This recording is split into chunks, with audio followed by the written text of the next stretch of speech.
Good morning, everybody. It is Thursday, April 21st, 7:30 a.m. I tried to get on here sooner. I was switching everything over to my new computer, and my webcam thingy didn't work. So I had to go back to my other computer real quick, and now I'm here. Woo! Morning live streams, and I am tired today. Super tired. Me and my puffy eyes are here for you. Here to work a program.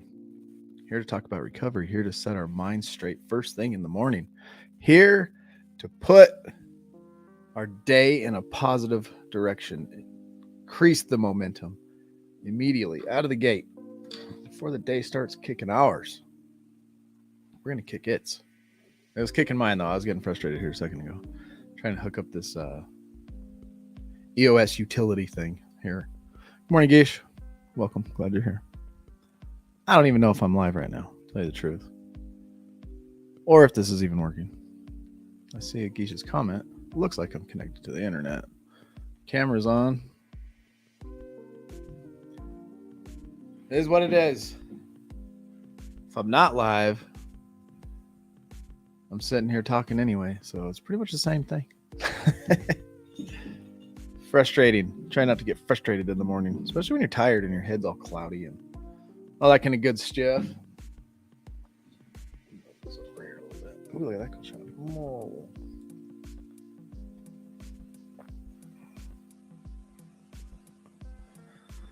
I see you and hear you. Awesome. Thank you, bro. I'm glad. So glad. What should we do today? What should we talk about today? Should we read some recovery stuff? Or obviously, we're going to go through this continued 30-day prayer challenge for men. We're going to talk about do's and don'ts. It's going to take us back to the history of the creation of the world, like the first don't. Anybody remember what the first don't is? Don't eat that fruit. Right? God tells Adam, don't eat it. Adam tells Eve, don't eat it or touch it. Because when you do, you're going to die. We all know what happened. We all know what happened.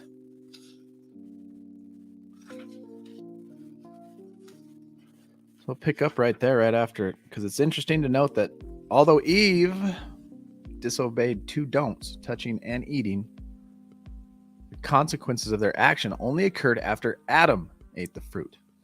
Hi, Mom. Don't eat the fruit. There's my mommy. Is that an airplane on your... Oh, it is an airplane on your little thumbnail there. That's cool. Good morning. So, Mom, I've been doing this every single morning for the last 11 days. I started a book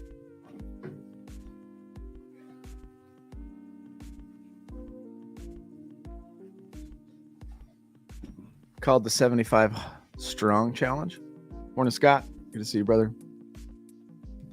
In this book, every day I have to complete these 10 tasks. I have to be thankful, 20 things. I have to appreciate myself, 20 things. You can say these out loud or write them down. Be still and quiet and meditate for 15 minutes. Move and exercise. That's 2 workouts a day I'm doing for 45 minutes. One of them has to be outside. Eat healthy, skip alcohol. Read a nonfiction book for 15 minutes. Learn a new concept or skill. Do something I'm passionate about. And then journal about it. So I've been doing daily vlogs. I've been coming on here every morning as a part of the 75 Strong Challenge. I'm on day 11. I'm down 10 pounds. I started out at 214. Been working out, eating clean. This morning or yesterday morning, I got on the scale. And Saturdays is my day, but I got on the scale anyway.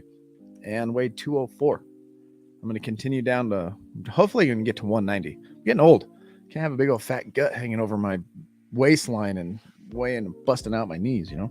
And then every day we've been going through this prayer challenge for men.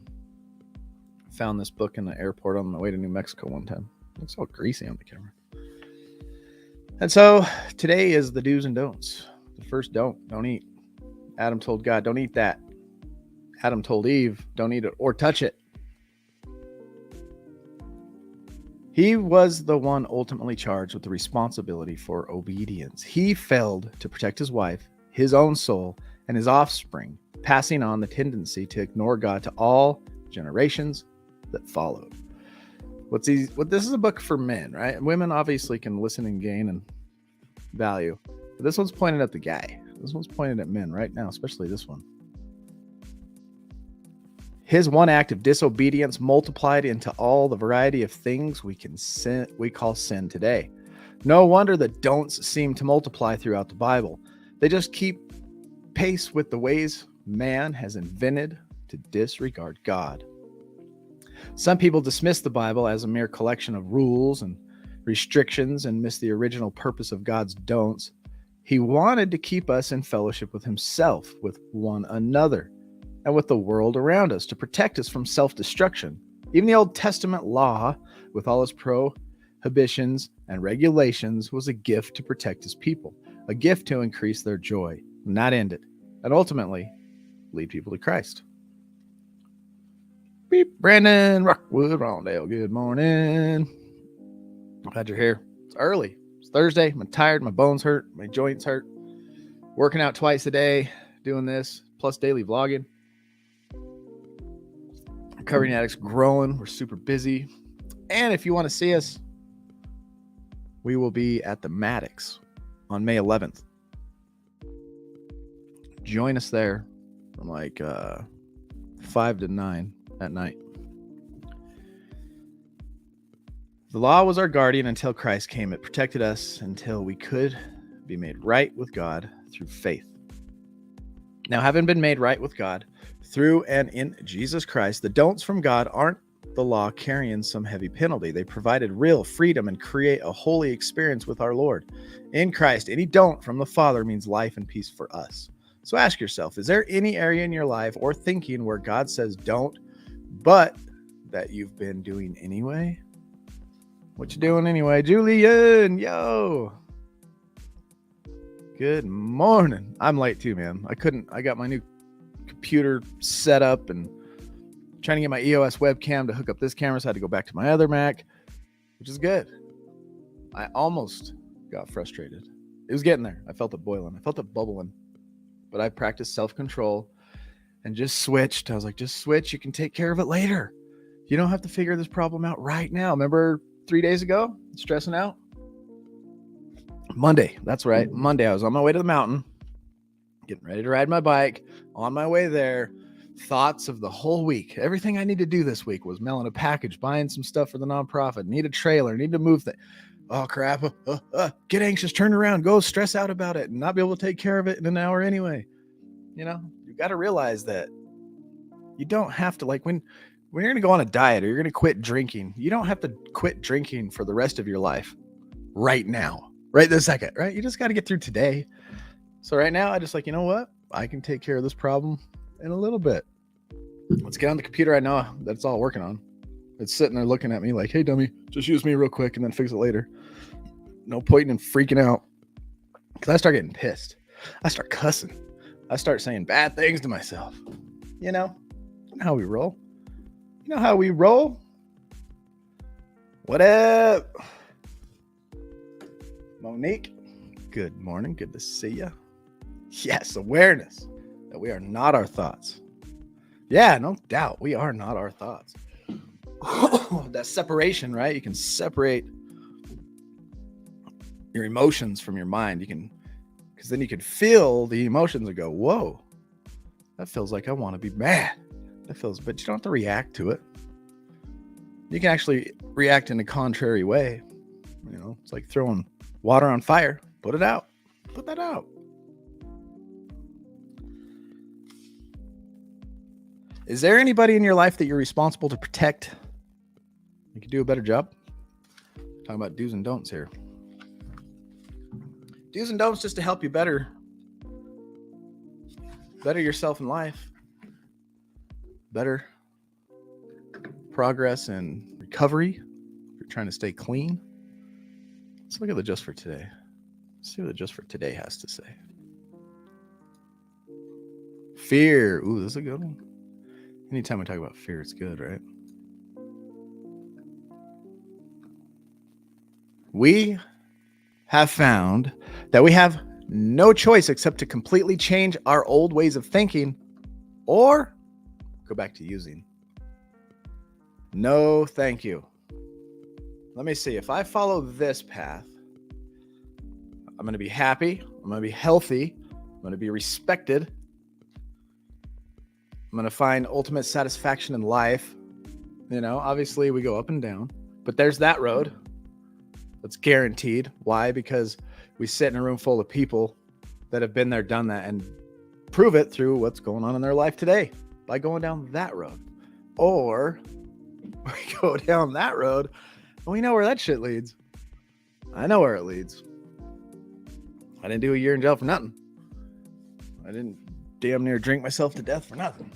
You know, I know where all that jails, institutions, and death for people like me, people like you, straight up addicts. That's real. Jails, institutions, or death. That's a fact. It's a freaking fact. Petey, welcome to the show.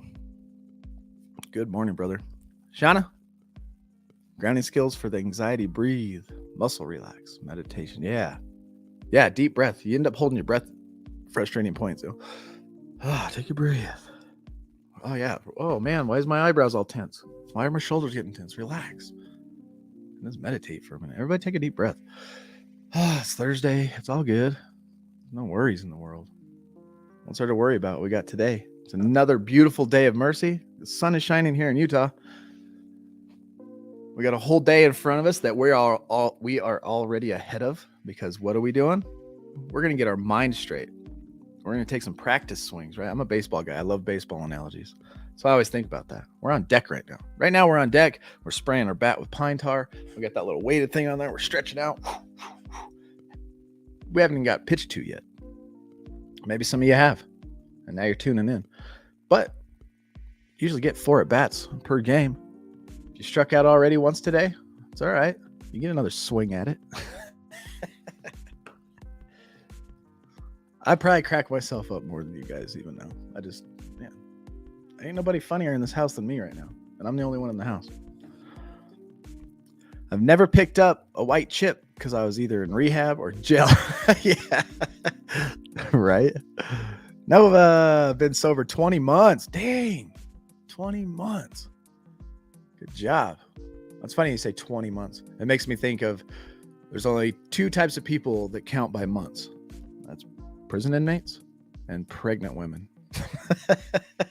I heard that in jail one time because they always deliver your sentence in months. You got 60 months. 20 months. It's almost 2 years. And that is something to be proud of. And that's inspirational. And people should see, go, what? Nova can do it? I can do it. LT can do it? I can do it. Good morning, Bree. Morning, Star. Good to see you. How's everybody doing? So we started off Monday, Tuesday, Wednesday. Now here we are at Thursday. We're over the hump of Wednesday, getting ready to go into the weekend. How is Thursday treating everybody? How was your week so far? Is it all it's cracked up to be? Have you conquered anything by getting your mind right first thing in the morning? While you're typing that, I'm going to finish this just for today. Many of us find that our old ways of thinking were dominated by fear. We were afraid that we wouldn't be able to get our drugs, or that we wouldn't, excuse me, or that there wouldn't be enough. Wouldn't be able to get our drugs, or wouldn't be enough. That was the case all the time. And that's the thing I hated about using, and even like nicotine. You always run out. You always got you just re-up. I don't care if you get a carton of cigarettes, a full bottle of whiskey, a nice fat sack, whatever it is. You're like, yeah, there it is. And then you just forget, you're always, time flies when you're having fun. And then inevitably you're like, dang it, you're down to that little tiny corner, like, the last drip, and you're looking for bottles around the house like I did with little bits in there. You're at your last cigarette, like, dang it. And it seems like that's where I became the most aware throughout all of my addiction most of the time. Like, oh, it's at the end. Dang it, I need to get more. I need to re-up. I need to calm it down. And then what do? You spend the next, how much time wasting, running around. And then you're getting dope sick. Oh, shit, I need it. What a waste of life. Waste of resources. And our most valuable thing that we have is time. Think about that. We only get We only live once. A lot of people are trading their time for money right now. That's the most valuable thing that we have. Drugs waste money. Drugs waste health. Drugs ruin relationships. But we spend the most valuable thing on it and waste time. We feared discovery, arrest, incarceration. Further down the list, our fears were financial problems, homelessness, overdose, and illness. And our fear controlled our actions. The early days of recovery weren't a great deal different from many of us. Fear dominates our thinking. We're always afraid people are second-guessing what we say. Nobody, we know we're untrustworthy. So when we give somebody our word or say we're going to do something, it's always like, oh man, I promise. You have to like overemphasize it. And then if life happens and you can't make it, it's like, I'm not being flaky, I swear. What? That's the fear. That's the fear of because of what we've done. What if staying clean hurts too much? We ask ourselves, what if I can't make it? What if other people in NA don't like me? What if it doesn't work? All these fears, right? The fear behind these thoughts can still control our behavior, keeping us from taking the risks necessary to stay clean and grow. Face your fear. It may seem easier to resign ourselves to certain failure. Like screw it. I'm gonna fail anyway. I might as well just not even try. Giving up before we start than to risk everything on slim hope. There's slim hope, and I'm not risking everything. And what are we really risking? Success? We're already failures. If you're already in addiction and you're looking to get clean and sober, and we're afraid that it might not work, really you're afraid of it succeeding because you're already failing. What you do? Go back to continued failure? You know what I mean? Doesn't really make sense to me. Don't be afraid to succeed. Own it because it feels good. And you're going to have to battle some weird crap that you've never done before because it's new. Try something new. Succeed in life. You know what I mean? But we know that kind of thinking only leads to relapse. Today's Thursday. Rollo's, man, he's jet lagged. He doesn't even know what country he's in, probably. He's probably like, am I in Cuba right now? Yes, congrats on that 20 months. Mommy, this is my mommy, everybody. Say hi to my mom. Fear is a great motivator, something good. Sometimes bad. True. Yeah, fear can be a good thing, too. I don't miss chasing the dragon. Yeah, me either. Rallo says, is there a recovery where you can still use and learn balance? Well, there's a lot of disclaimers there that I'd have to go through. Kind of just like people like me cannot use drugs. In the big book, it talks about the phenomenon of craving, right? Once the alcohol enters the addict's mouth, the craving is uncontrollable at that point. We're the most thirsty at the bar until we black out and pass out. We don't stop drinking. And you've heard that, maybe you have, maybe you haven't heard that term.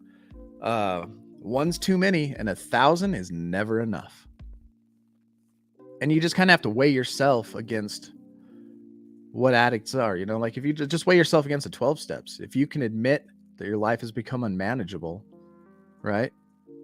Is what you're doing making your life unmanageable? Are you losing in life because of alcohol? That becomes your primary God. You're worshiping the drug. You're worshiping the alcohol. Like that is your main thing that you focus on, and it's ruining your life, your peace, your serenity, your health. If it's ruining all that stuff, you might want to take a better look and maybe figure out that learning the abstinence from all drugs and alcohol is actually a better way of life. It's better for your body. It's better for your mind. We think those drugs are making us more inspirational. We think those drugs are making stuff more entertaining. But really, like with weed, with me, I'd get all inspired and do stuff. And then I got to the point where I was like, I don't even remember anything. And then, the cough and all the other stuff that goes with it. But I don't know. It's up to the individual. The big book does talk about the average temperate drinker. And that if people are undecided if they're alcoholics or addicts, continue to use. Figure it out. If you hit bottom, you'll know. But if you're just not happy and it just feels like an extra burden and stress to chase down a sack or to always hit the liquor store, to always make sure you got to have a drink in your hand when you go out and stuff. And it just becomes this, like nicotine kind of for me, I guess.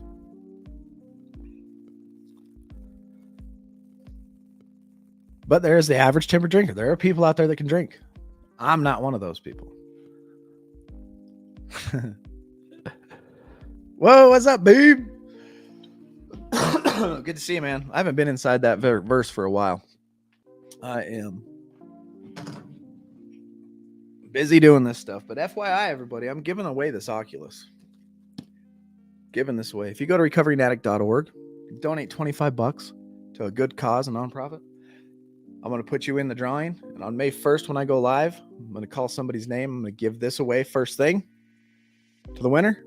And then we're going to draw a few more names and give away some more random items of merch.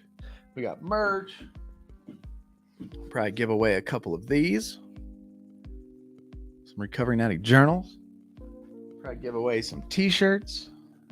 A couple hoodies. We got our dog tags we like to give away. Anyway, we got dog tags. But yeah, donate $25. I'll put you in for the drawing. And then if you're in for the drawing, you get put in for all the other stuff we're going to give away too. But we're going to give away the Oculus first so that everybody's in the pool for the Oculus. That's like the coolest prize. FYI. Jump in, donate. And then if you're some like crypto person, like me, I'll send you an NFT. I got some NFTs, and I like to send them. Know what I mean? I do. So where were we at? Risk and hope. I'm not going to risk anything to get clean. What if I fail? You're already failing. Try it. That kind of thing only leads to relapse. To stay clean, we must find the willingness to change our old ways of thinking. Our old ways of thinking. That's the hard part. Changing your old ways of thinking. That's hard to change. And I'll give you a little hint on how to do it. What has worked for other addicts can work for us. That's a fact. But we must be willing to try it. We must trade our old cynical doubts and new affirmations of hope. When we do, we will find it is worth the risk. So just for today, I will pray for the willingness to change my old ways of thinking and for the ability to overcome my fears. God, help us overcome these fears, our old ways of thinking. Aristotle coined a phrase. It was called, what is it? Nature abhors, hates, abhors. Like the worst way you can say hate. Abhors a vacuum. Nature abhors a vacuum. Nature hates a vacuum. What does that mean? That means when you take something away, it creates a vacuum. Have you ever seen a pump that works to pump water? That pushes down and pulls up, right? And that's how the water, because nature, it doesn't just go up and then everything's fine in between. The air isn't there. So it hates that. And it creates that water suction up. Nature hates that. And it's the same thing in our lives. If we take something away, we got to replace it with something positive. Just like going to a meeting. That's why they say go to 90 and 90. Every night, we usually, like me, my routine when I was drinking was get off of work, hit the freeway, hit the liquor store, go home. Rest of the night, I'm drinking until I'm done. So I had to replace that. I quit drinking. Now I need to replace my time with something else. And that's going to meetings. So and if you don't replace it, you're going to get sucked right back into your old ways. So if you're going to start a new habit, say getting up at 7:00 and reading a book, when you're used to getting up at 7 and chasing dope, right? So you got to replace. That was a bad analogy. If you're used to waking up to go chase dope, this time wake up and replace the chasing the dope with reading a book or calling a friend, right? Remove something, purposefully replace it with something you choose that's positive. Don't let it just replace itself with something else, because 9 times out of 10, it replaces itself with something out of our old habits, out of our old ways of thinking that are not profitable for our future. What if the 12-step process and focus on recovery is an old way on how we handle recovery? The new way being mind recovery, rewiring your mental constructs, learning our minds. There's no dragon. We are the dragon that possesses the fire, not the dragon that is possessing you. If we treat things outside of ourselves like alcohol, how do we truly heal ourselves? That's true. Is the 12 steps old? Yeah, it was basically coined back in the 1930s, but it's tried and true. The 12 steps get you to come out of a place that's dark and full of shame. You admit you're powerless, right? So you look for a power greater than yourself. And that power greater than yourself is a group of people that can help you, right?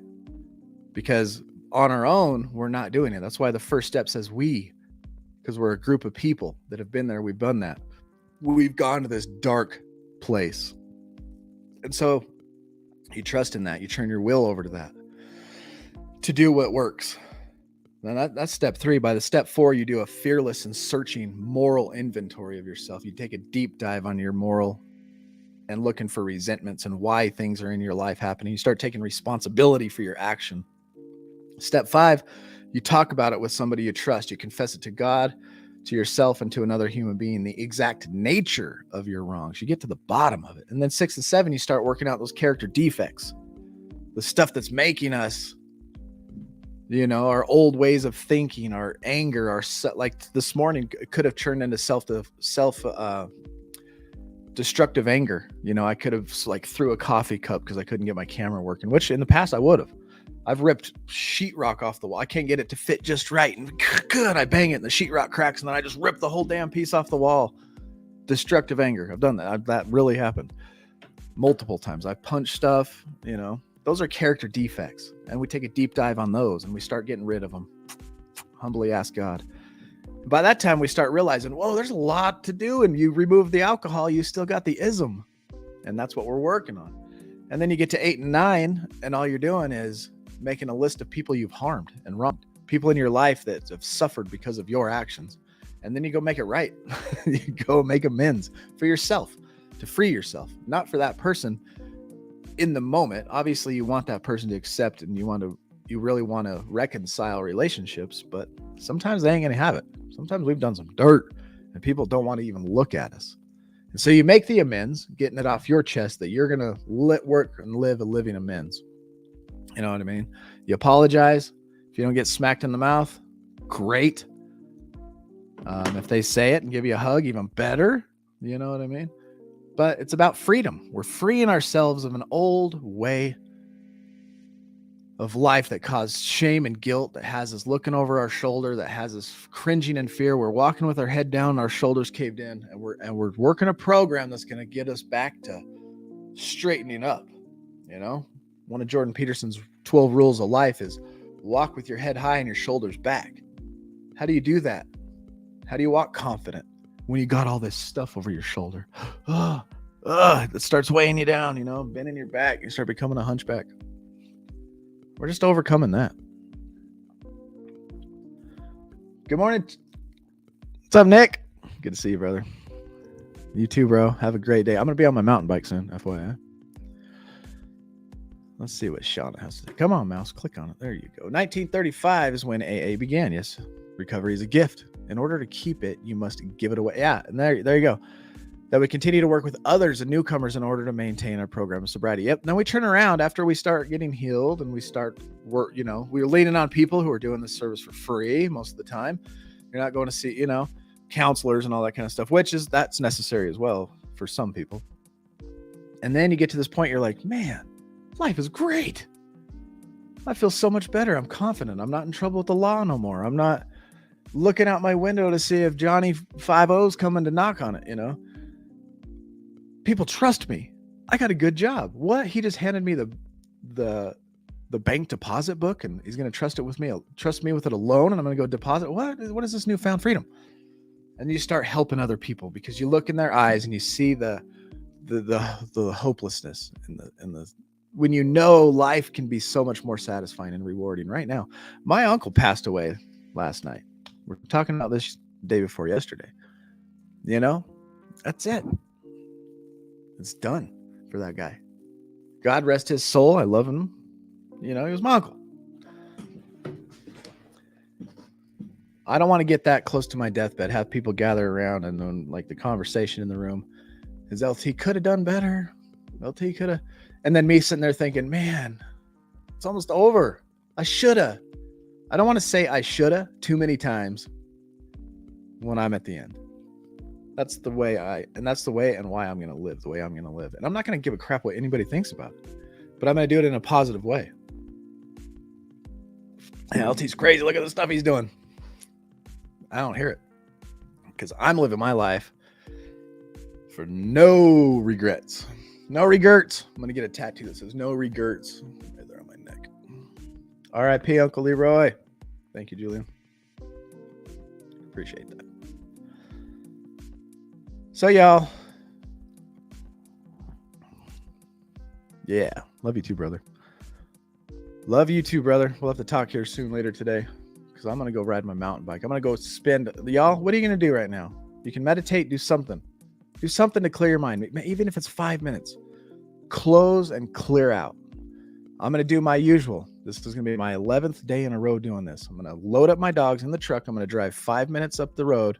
I'm going to get on my mountain bike. And for the next 45 minutes in the sunshine, I'm going to breathe fresh air. I'm going to meditate on anything but the stress of this world. And then I'm going to come back. Carpe diem. I'm going to seize this day. I'm going to knock it out of the park. Get out of my way. Get out of the way, world. Here we come. You know what I'm saying? Can't stop us when our minds are right. Nothing you throw at me today is going to knock me off my horse. And I'm not on a high horse saying I'm better than everybody. I'm just taking control. I'm not going to be the one that's willy-nilly, just like, reacting. I'm prepared now. Now I'm going to step up to the plate. I'm expecting a first pitch fastball. It's coming in at 98 miles an hour. I'm going to swing my best at it.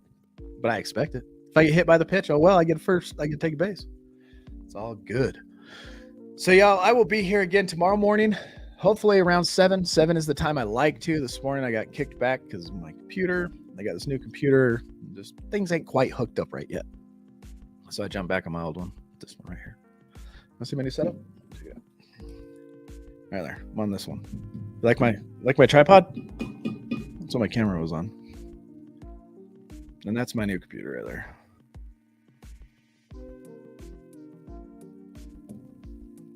Yeah. Peace out, y'all. You have a good day. Hit me up anytime you want. You know how to reach me. If you want to enter in for this OCULUS, coveringaddict.org. $25 donation. I'm going to throw you in for that. I'm going to throw you in for some other merch too. Hats. All right, let's see. Let me read a couple more comments. You guys got me all excited. Bikes for me too, brother. Enjoy the fresh air. Yes. Nick, do you wear a helmet? Because I have a helmet, but I just haven't been wearing it. And I almost feel guilty. Nothing can knock me off my horse today. Yeah. Love it. Just let's kick its ass. And when we stand up with our shoulders tall and we confront and we face, get out of the way. They see the confidence in our eyes. That's when you can believe somebody. I mean, the eyes speak a lot. There's these muscles here that we can't control if we're in a bad mood or a good mood that just kind of like, we can smile and fake it, but there's just something that dips right here in people's faces. You can tell when they're not confident. You know what I mean? But if we start getting confident, people are like, oh, there it is. I see it. Protect those big brains, bro. Okay, I'm wearing my helmet today because of you, Nick. Because of you, Nick. Stay positive. Talk to you later, bro. All right, y'all. See you in the morning. Peace.